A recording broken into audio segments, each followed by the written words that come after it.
Okay, but any new Viper mains, though? Okay, so here's the deal. I love Final Fantasy XIV. I started playing a little bit after Stormblood came out. It's the game I've consistently covered the longest on this channel. I absolutely adore the game and the philosophies behind its overall design. But in my opinion, I believe Dawntrail is a make or break moment for this game's legacy. Now, I'm not gonna be a doomer and say by break that I mean that the game will die or anything. I don't believe that for a second. Sure, the game has declined a little bit in notoriety lately, but that's kind of the norm when it comes to Final Fantasy XIV expansions. If you track from the beginning of an expansion to the end of one, it kind of follows this trend. It's just that the blow-up the game received with Endwalker was so big that people are experiencing this kind of for the first time. But what I mean by make or break is if the game will consistently have moments where it draws in more players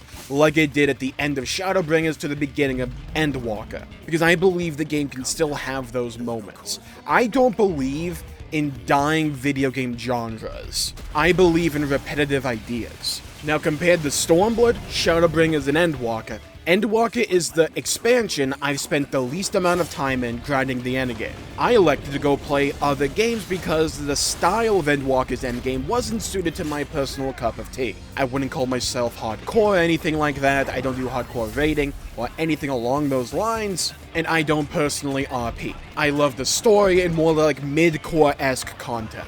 That's just generally my vibe. And when it comes to that flavor of content, I think Endwalker missed the mark in one key respect: the feeling of being an MMO. Now, when it comes to Shadowbringers, you had an area like Bosja. When it came to Stormblood, you had Eureka. However, Eureka was really polarizing depending upon who you asked, and I think the idea was more solidified with Bosja. It wasn't perfect by any stretch of the imagination, but it was a great step forward for this idea of open-world, interconnected, at least feeling of content, to really make you feel like you are fighting alongside a massive world populated by other players.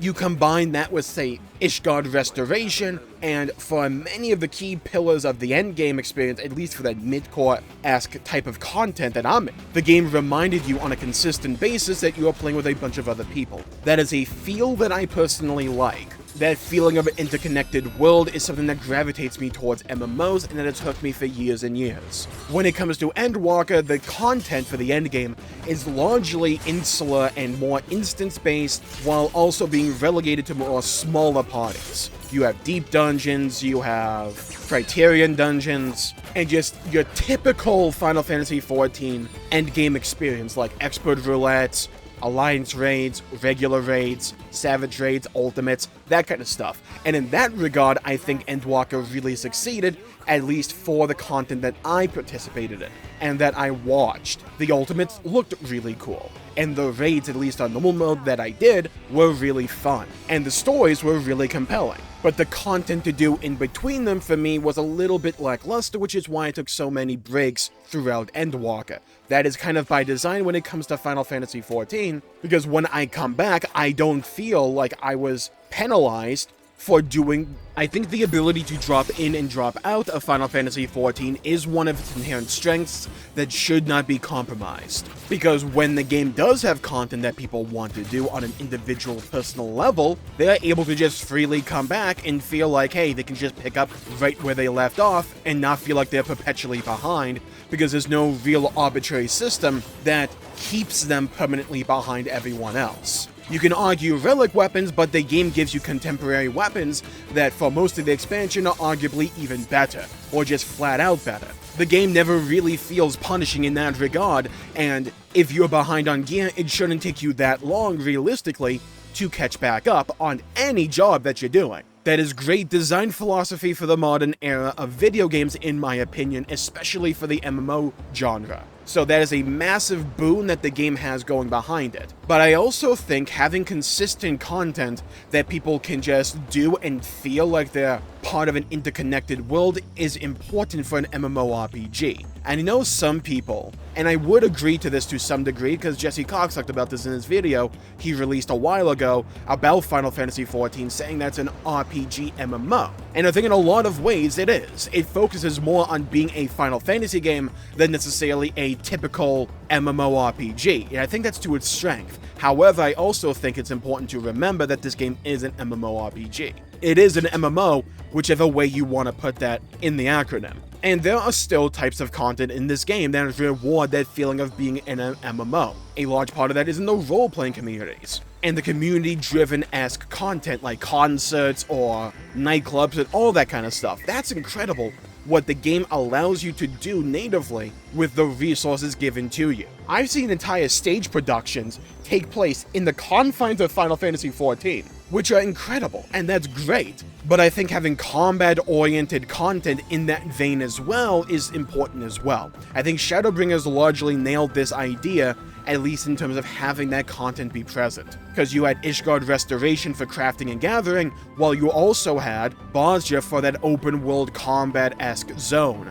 There's things you can iterate on that idea with to make it even better, but the sheer fact that it existed reminded the player on an often basis that, hey, you are in this world with other players, and execution or not, that is a powerful reminder for a lot of people, like myself included. A lot of the times when I'm playing Endwalker, it kind of feels like, okay, what am I gonna go do? I can go do my private island, where I'm really gonna be by myself most of the time. I can go do Criterion dungeons, that's only really with 3 other people.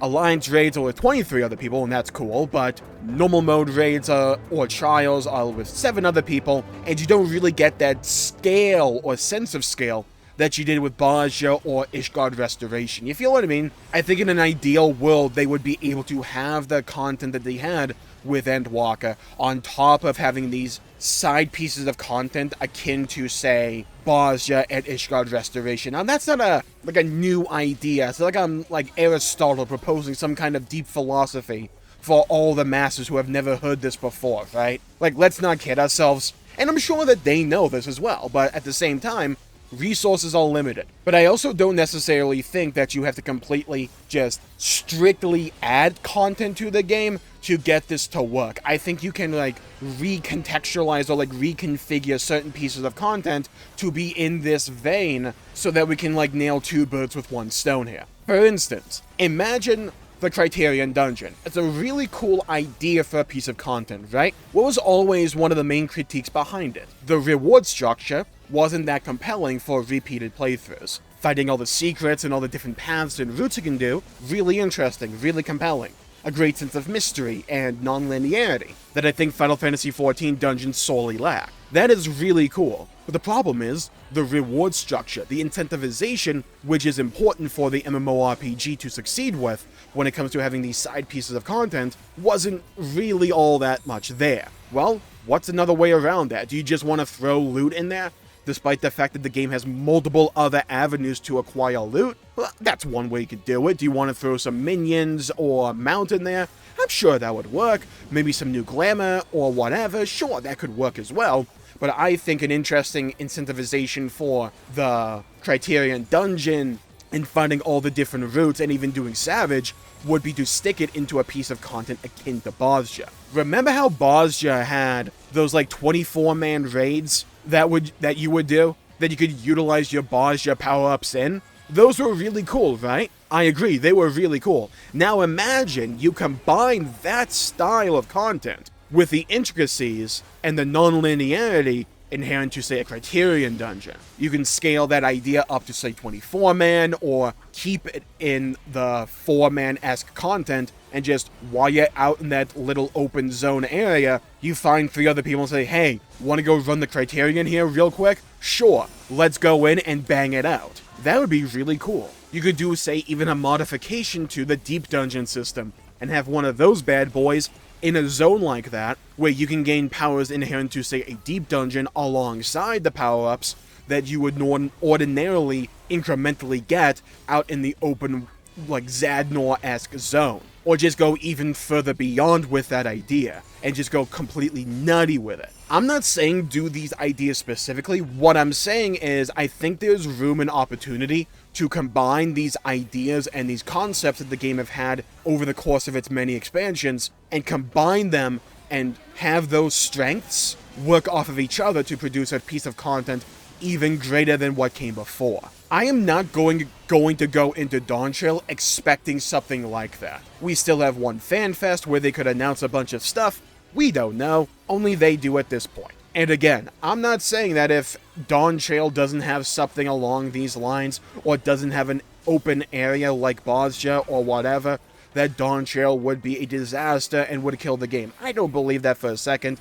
I'm sure Dawntrail will be completely fine by itself. But I think if the game wants to consistently see these spikes in player population, like it did with the release of Endwalker, I think taking the ideas of what came before and possibly combining them to really drive home this sense of being in an interconnected open world, or not even open world, but an MMO, finding ways to remind the player that they are with other players, I think that is important. There are a lot of strengths inherent to the Final Fantasy XIV release formula. You know what you're gonna get, you know when you're gonna get it. That is a very powerful tool, because you as the consumer and the player can plan around that. That is very comforting, because I know, hey, I'm going to have about this much worth of content that I'm going to want to do on this date. I can work around that. And I know that as a player, there's going to be a stopping point for where I'm at in the game, and for what I want to get out of the game. There's going to be a natural stopping point for me, where I can then move on and play other games.